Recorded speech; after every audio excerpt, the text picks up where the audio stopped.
सो बच्चों, welcome back to my another video. Chemistry की एक नई वीडियो लेकर आ गई हूँ मैं आप लोगों के साथ, जिसमें मैं आपको केमिस्ट्री के आगे के कुछ चैप्टर्स पढ़ाने वाली हूँ। और उसमें हमारी पहली हेडिंग होगी रासायनिक समीकरण। मैंने आपको पिछली वीडियो में बताया था कि रासायनिक अभिक्रिया क्या होती है, और जब रासायनिक अभिक्रिया होती है तो हमें पता कैसे चलता है कि रासायनिक अभिक्रिया होती है। अवक्षेप निकलते हैं, रंग बदलते हैं, गैस निकलती है और नए उत्पाद बनते हैं। ये सब बताया था ना आप लोगों को। तो अब उसके आगे हम लोग पढ़ेंगे कि रासायनिक समीकरण क्या होता है। तो जैसे कि आप लोगों को पता है कि समीकरण से कुछ दिमाग में ऐसा आ रहा होगा 2x + y = 5 something like that.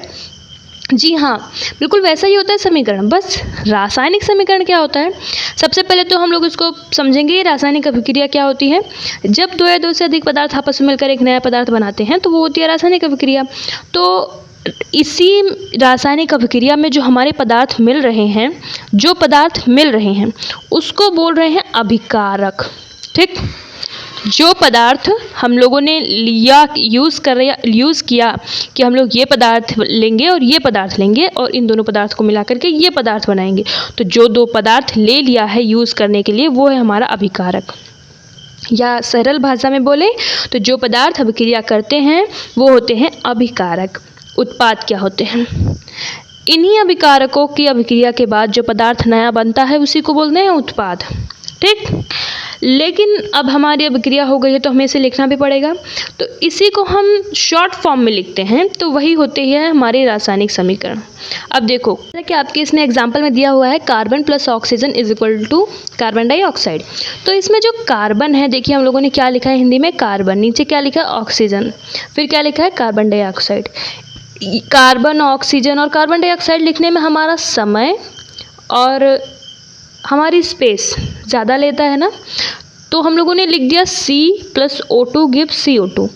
जितना समय हमारा C + O2 = CO2 लिखने में लगा है, उससे कहीं ज़्यादा समय हमारा कार्बन + ऑक्सीजन = कार्बन डाइऑक्साइड लिखने में लगा है। बस इसी समस्या को दूर करने के लिए हमने इस रासायनिक समीकरण का मेथड अपनाया। तो इसकी हम लोग अगर अब आप लोग समझ गए होंगे तो हम लोग अब इसकी अपनी डेफिनेशन पर आते हैं। किसी रासायनिक अभिक्रिया के अभिकारकों व उत्पादों व संकेतों को सूत्रों व सरल माध्यम से संक्षेप में लिखने की प्रक्रिया ही रासायनिक समीकरण कहलाती है। एक बार इसको हम लोग फिर से पढ़ते हैं।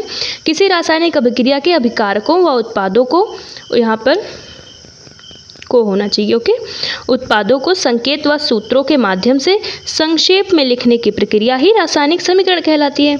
इजी है। चलिए इसका उदाहरण भी हम लोगों ने देख लिया। C + O2 = CO2, यानी कि कार्बन + ऑक्सीजन = कार्बन डाइऑक्साइड मिलकर बना रहे हैं।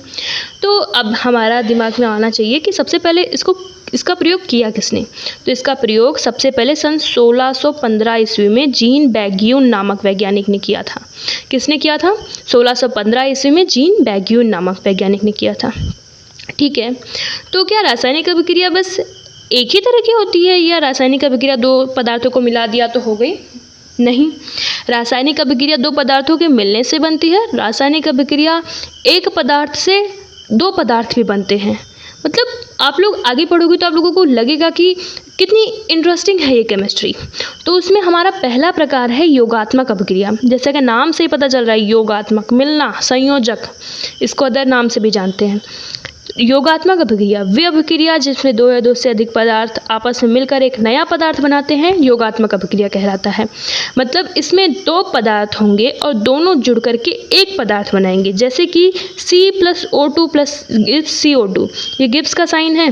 C + O2 = CO2, carbon + oxygen Gibbs carbon dioxide. जैसा कि अभी हम लोगों ने इस वाले एग्जाम्पल में भी यही पढ़ा था। और इसकी योगात्मक अभिक्रिया का एक और एग्जाम्पल है, Ba + F2 = BaF2, यानी बेरियम और फ्लोरीन आपस में मिल करके बेरियम फ्लोराइड बनाती हैं। ये है हमारी योगात्मक अभिक्रिया। अभी ऐसे ही और भी बहुत सी अभिक्रियाएं हैं जो हम लोग अब आगे की क्लास में पढ़ेंगे। तब तक आप लोग पढ़ाया हुआ सब कुछ रिवाइज करिए, अच्छे से मेहनत करिए और अपनी पढ़ाई में अच्छे से जुट जाइए।